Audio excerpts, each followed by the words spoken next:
బాలీవుడ్ ప్రముఖ నటి స్వర భాస్కర్ గురించి చాలా మందికి తెలుసు. ఈమె గురించి ప్రత్యేక పరిచయం అక్కర్లేదు. పెళ్ళయ్యాక సినిమాలు బాగా తగ్గించేసిన ఈ అందాల భామ తన వివాదాస్పద వ్యాఖ్యలతో తరచూ వార్తల్లో నిలుస్తుంటుంది. ఇప్పుడు ఆమె చేసిన ఒక ట్వీట్ పెద్ద వివాదాన్నే సృష్టించింది.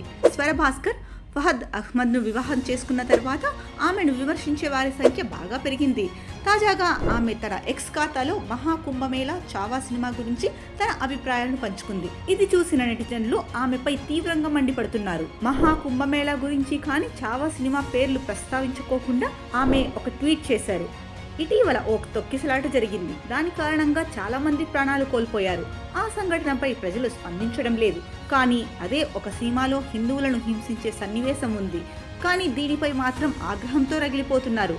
కల్పిత కథలనే ప్రజలు నమ్ముతారు అంటూ స్వర భాస్కర్ చేసిన ట్వీట్ వైరల్ గా మారింది. దీనిపై నెటిజన్లు తీవ్ర ఆగ్రహం వ్యక్తం చేస్తున్నారు. అయితే స్వర భాస్కర్ ఎక్కడా మహాకుంభమేళా చావా సినిమా పేర్లను ప్రస్తావించకపోయినప్పటికీ ఆమె ఈ విషయాల గురించే ట్వీట్ చేసిందని ఇది చూడగానే ఎవరికైనా అర్థమైపోతుంది. ప్రస్తుతం స్వర భాస్కర్ ట్వీట్ వైరల్ గా మారడంతో ఈ పోస్ట్ ను అనేక మంది ఖండిస్తున్నారు. దీనిపై సోషల్ మీడియాలో పెద్ద ఎత్తున చర్చ జరుగుతోంది. దయచేసి మన వీరుల చరిత్రతో ఆటలు ఆడుకోవద్దని నటికి సూచిస్తూ విజ్ఞప్తి చేస్తున్నారు.